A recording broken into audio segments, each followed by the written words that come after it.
Mobil Menkyu berhenti di depan rumah Jin. Dia menyuruh putrinya ke sini karena dia ingat kata Nancy di sekolah tadi. Yuna pasti datang ke sini jika dia dimarahi oleh Yiren. Kamu tahu dari mana aku ingin datang ke rumah ini? Tanya Yuna menatap lelaki berwajah dingin itu. Nancy cepat turun, aku juga ingin segera pulang. Menkyu gemawa, Yuna lembut dan turun dari mobil Menkyu.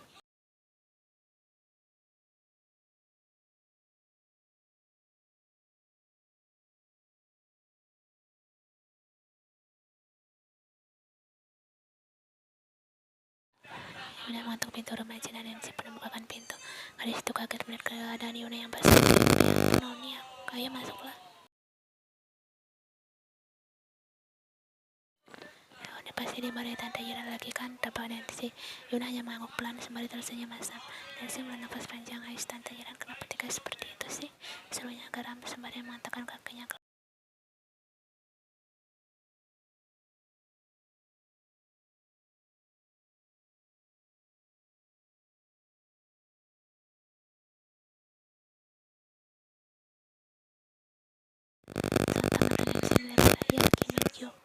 Menkyu, belajar ini miliknya, kok bisa? Serunya nyaring. Yuna mengangguknya tadi saat rumah menurunkanku di pinggir jalan dan saat hujan deras. Kebetulan Menkyu lewat dan menyuruhku masuk ke dalam mobilnya.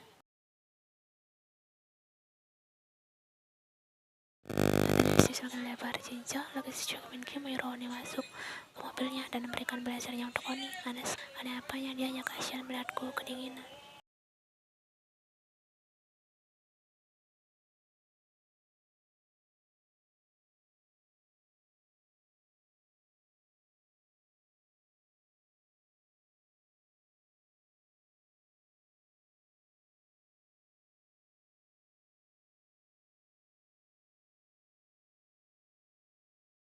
Cowok tertawa terbahak-bahak saat menatap Menkyu yang baru di rumah. Kenapa kau tertawa seperti itu? Jatuhnya kesal. Cowok melihat masih tertawa kali meladang sebelas motif bunga pink yang tertempel di pipi kakaknya.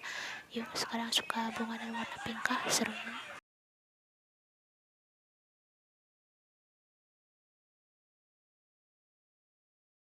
Menkyu menggerut ais. Kau kenapa sih aneh?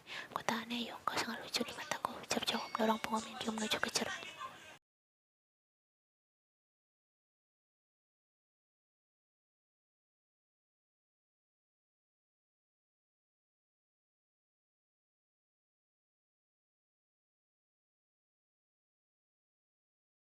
Siapa yang memberikannya? Yang aku tebak pasti seorang gadis kan, karena tak mungkin kau membeli benda dengan motif bunga dan berwarna pink seperti itu.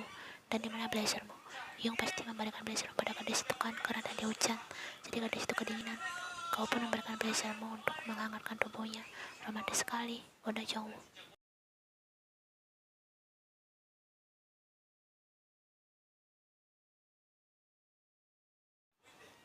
Diamlah, cetus Menkyu dengan langsung menuju kamarnya. Oma, Menkyu baru pulang dari pacaran, seru cowok menggelegar di ruangan yang luas itu. Beranilah menggoda kakakmu, cowok, ucap Tuan Kim yang sedang duduk sembari menonton televisi. Dia memang baru pulang dari pacaran Arab Boji. Kuman cowok tergaya geli.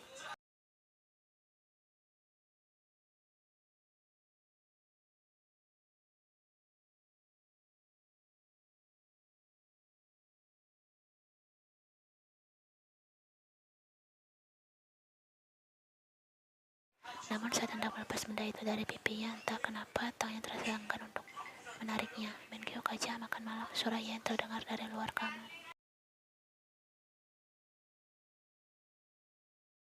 Menkyu datang dan langsung bergabung di meja makan. Dia melirik cowok yang tersenyum ke arahnya, membuatnya bergidik geli. Dari mana kamu tadi? Kamu baru pulang, nah? Tanya Yen lembut.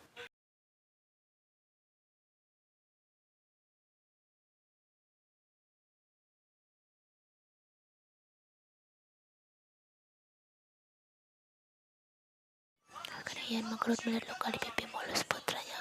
Kenapa dengan pipimu? Kuman Menkyu sekali melirik ke arah Taeyong yang menatapnya lekat. Itu tadi sepulang sekolah aku bermain basket dengan teman-teman sekelasku dan pipiku tidak sengaja terkena bola, jadinya sedikit terluka, Oma. Tapi aku tak apa-apa kok, jelasnya berbohong. Dan kita ingin Yen tahu tentang kejadian di kantor tadi.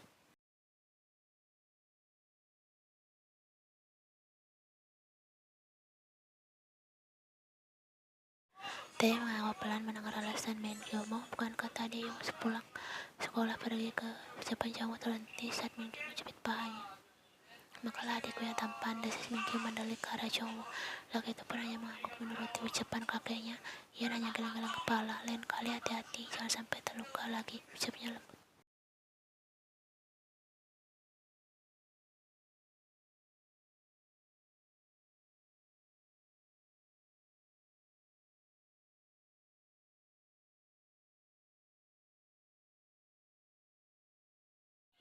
Yuna menoleh dan melihat suara pintu terbuka. Ternyata yang datang adalah Minkyu.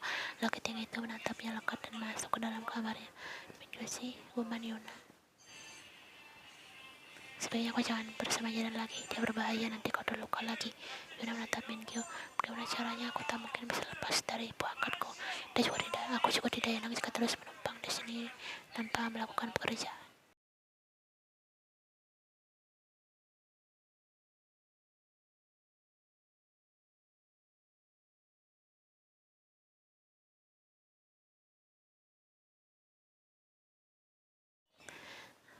Tapi apa yang harus kulakukan saat aku menumpang di rumahmu? Aku tak mau hanya berdiam diri saja. Setidaknya aku harus melakukan sesuatu, ucap Yuna.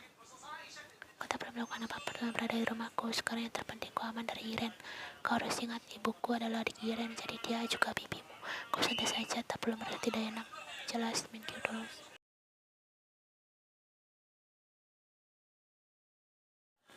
Benar, tidak apa-apa. Minkyu mengangguk.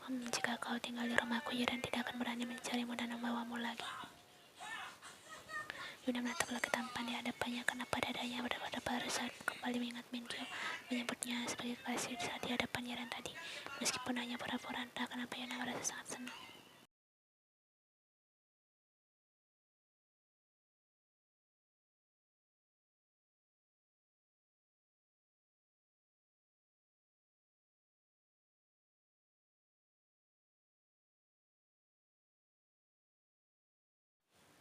Jin kemudian melihat ke arah Taeyong. Kau pernah Yuna dijadikan pelampiasan gambaran Iren karena akhir-akhir ini perusahaannya mengalami masalah. Apa itu ada hubungannya denganmu?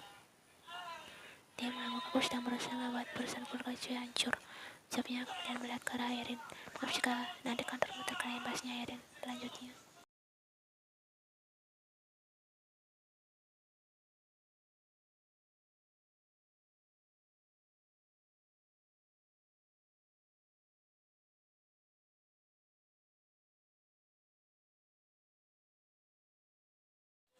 Baguslah kalau begitu. Sekarang kita tinggal mencari cara agar Iren bisa mendapat hukuman atas perbuatannya, Teman Taeyong. Tapi Yuna bilang dia tidak ingin ibunya dilaporkan ke polisi karena dia kasihan pada Iren yang sudah merawatnya sejak kecil. Jelas Yen. Ayah anak itu sangat tulus. Dia harus diberitahu soal perbuatannya pantas ini dimanfaatkan dan dia tidak pantas. Maaf.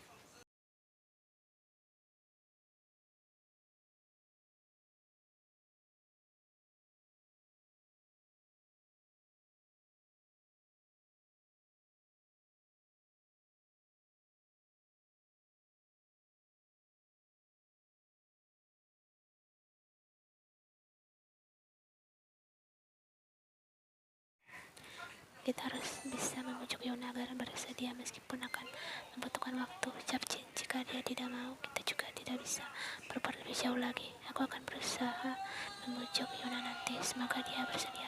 Aku juga tidak ingin Iren melakukan kekerasan pada gadis itu lagi. Koman Yan sedih.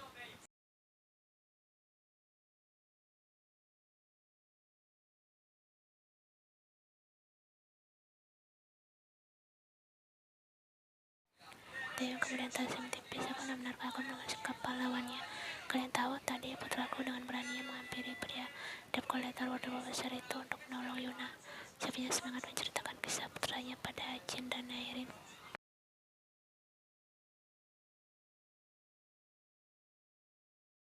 Jin mengangguk lalu menepuk bahu Airin. Jadi Minkyu juga langsung menaikkan baju Yuna dan melihat punggungnya. Itulah sebabnya dia tahu Yuna mengalami kekerasan.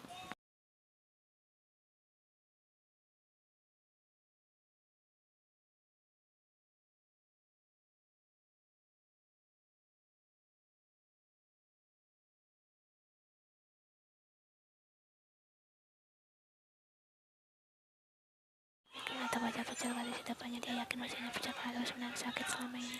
Oh, masih sakit, ya Minggu. Sudah mendingan, diobati biyen dan airin tadi, jawab Yuna pelan.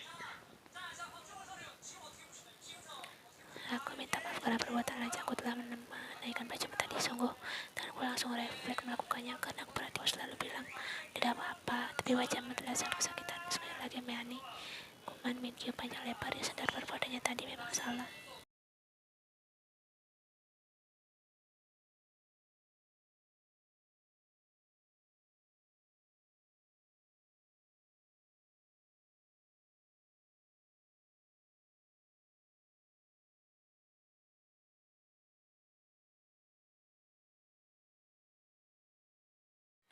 Kau tenang saja, oleh sekarang kau tidak akan disakiti wanita iblis itu lagi. Kau aman bersama keluargaku, ucap Minggu menatap Yuna lekat. Gue mau. Yuna tersenyum tipis ke arahnya, entah kenapa dan teman aneh ketika semakin terasa di dada Minggu. Mata mereka pun akhirnya saling menatap lekat mengagumi visual masing-masing. Minggu merasa senang saat gadis itu tersenyum padanya. Senyuman Yuna adalah yang dia suka. Setelah senyuman Yen dan Taeyong untuk senyuman jauh, Minggu sama sekali tak suka karena menurutnya senyuman jauh terkesan creepy.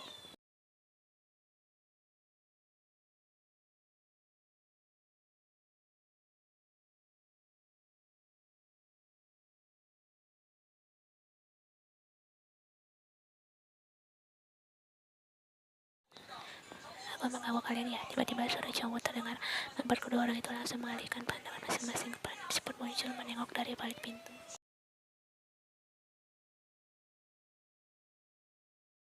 Maafkan kami telah merusak momen romantis ini, ucap cowok dengan tampang tanpa dosanya. Seketika telinga Minggu memerah, romantis apanya? Serunya dan langsung beranjak pergi dari kamar Yuna.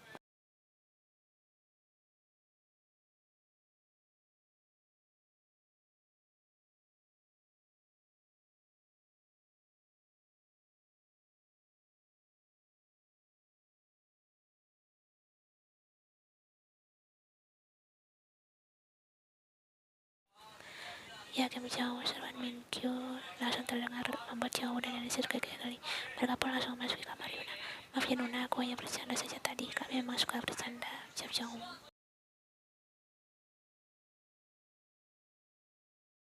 Yuna terus tipis meja, nah santai saja. Oni akan tinggal di rumah paman Taeyong. Dan Yanisir menatap sedih kakak sepupunya itu.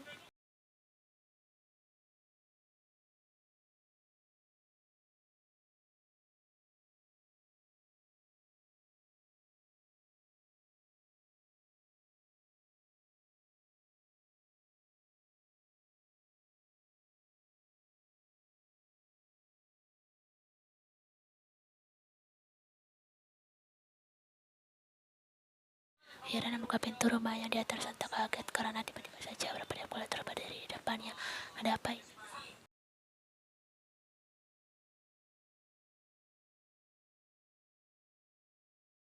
Kami datang ke sini untuk menyita rumah Anda beserta semestinya dan untuk melunasi utang-utang Anda di bank. Mobil Anda kemari masih belum cukup untuk melunasinya. Matanya dan lebarmu. Tapi aku kan sudah minta perpanjang waktu dari pihak bank. Kenapa kalian langsung menyita rumahku sekarang? Serunya.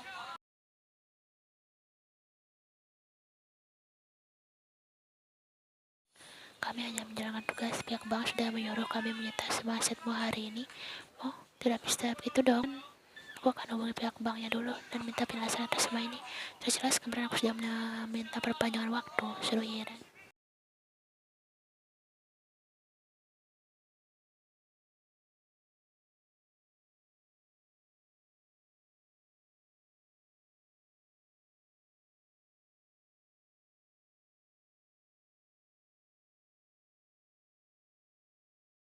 Silakan ambil baju-baju Anda saja, kami akan memberi waktu 10 menit. Setelah itu kalian pergi dari rumah ini cepat. Iren terdengar santak kaget mendengar bentakan dari pria-pria itu dengan berarti dia dan orang tuanya pun harus mengemasi barang-barang mereka dan angkat kaki dari mansion mewah ini.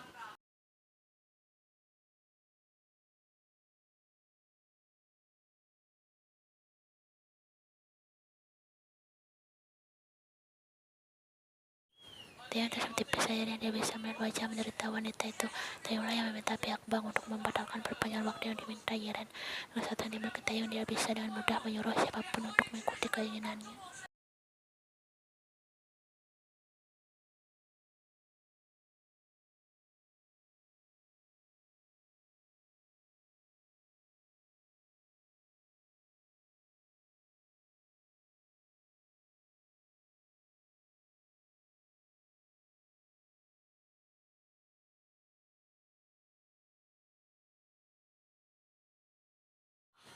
Oh, aku hanya perlu lewat dan tidak sengaja melihat kalian diusir dari rumah, jawabnya santai. Ia menatap pria di hadapannya dengan tajam. Kau pasti ini ulahmu kan? Pasti kau yang menyuruh pihak bank membatalkan perpanjangan waktu yang kuminta. Teo kemudian menjaringai. Wah, kau masih pintar ya, ucapnya, tapi kepintaranmu itu selevel denganku. Teo, kami minta maaf, tolong bantu perusahaan kami lagi. Kumohon maafkanlah kami, ucap Tuan Choi memohon.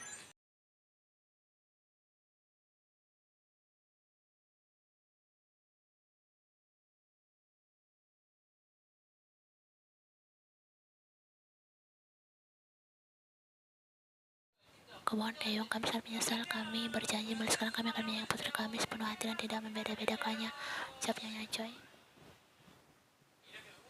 Surat mata Taeyong lalu menatap wanita tua itu. Putrinya yang mana? Yang lain maksudmu? Bukankah kau dengan bangganya sudah mencoret namanya dari kartu keluarga? Jangan pikir aku melupakan hal itu, Nyonya.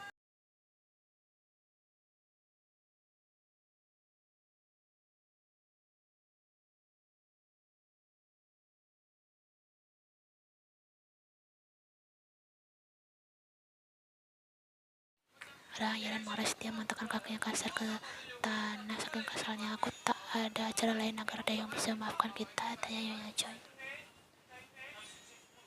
Hanya ada satu cara, Taeyong bilang, kita harus berlutut di depan Yen dan publik untuk meminta maaf sambil mengakui pada semua perbuatan kita selama ini pada Yen, guman Yen.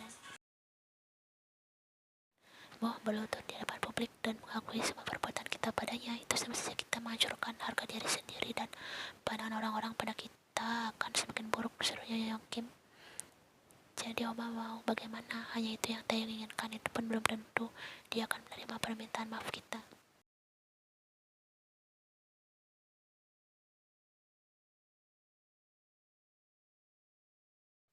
Tapi tak ada salahnya kita mencoba dulu. Kalau tahu bagaimana sifat Ian kan, anak itu sangat baik dan dia pasti akan memaafkan kita, sahabat Pancoy.